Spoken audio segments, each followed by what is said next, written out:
En lep pozdrav in dobrodošli na našem kanalu Spomnim se. Danes bom govorila o komunikaciji. Vsi vi veste, ki ste v stiku z osebami z demenco, da je komunikacija en tak velik izziv. Zakaj? Včasih imate občutek, da vas oseba ne sliši, potem ne razume oziroma da vas sploh ne želi razumeti. Ampak resnica je drugačna. Pri demenci ni okrnjen samo spomin, ampak tudi dojemanje in pa razumevanje. Zato je zelo pomembno, da se naučite komunicirati na način, da vas bo oseba z demenco razumela. In tukaj vam bom predstavila 5 ključnih stvari, ki se jih morate držati. Sedaj si pa oglejte 5 osnov komunikacije. Nikoli ne uporabljaj preveč besed. Govori mirno in počasi. Vedno pristopi spredaj in vzpostavi očesni stik. Ne popravljaj osebe z demenco. In dovoli tišino in čas za odgovor. Sedaj si pa predstavljamo, da kuhamo kosilo. Mama sedi v dnevni sobi in mi smo v kuhinji. In mi jo želimo povabiti na kosilo. Kako naredimo? Sedaj boste videli primer, kako tega ne delajte več. Mama, kosilo bo zdaj, veš, kaj sem ti skuhala, eno govejo župco, noter sem dala korenje, pa še rezance. Sam to mi povej, boš tam jedla ali boš v kuhinjo prišla? A ste videli? Čisto prijazno vabilo na kosilo. Ampak za osebo z demenco to ni ravno razumljivo vabilo. Zakaj ne? Ker tukaj ni bil en stavek.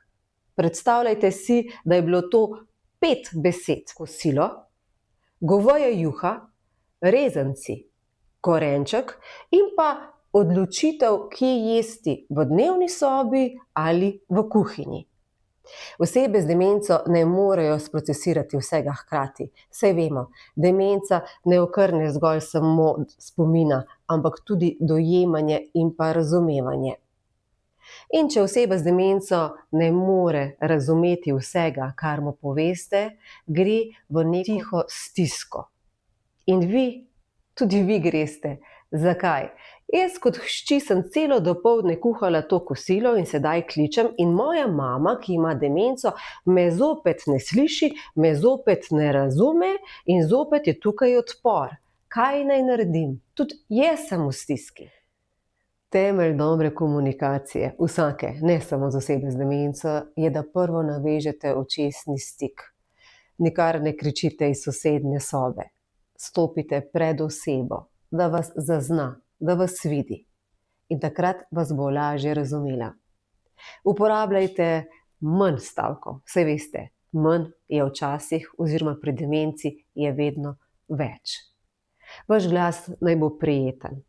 Oseba z demenco začuti, če ste tudi vi napeti. In to zaznajo. In potem so tudi oni. Govorite razločno.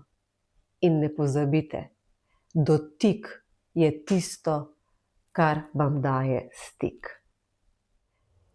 In sedaj veste, ko boste naslednjič vabili na kosilo oziroma komunicirali z osebo z demenco, je bistvenega pomena, da pristopite k njej, da jo pogledate v oči in da ji rečete: mama, kosilo je, pojdiva.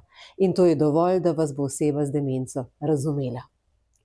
Danes ste videli, zakaj je pomembno, da ne uporabljamo preveč besed. V naslednjem videu, ki ga bom pripravila za vas, pa vam bom povedala, zakaj je bistvenega pomena, da ne testiramo spomina, ampak da smo mi tam, ki pripovedujemo. Do naslednjič vam samo lahko rečem, spomnim se na tiste, ki so pozabili. In spomnim se tudi na vas, ki ne morete pozabiti.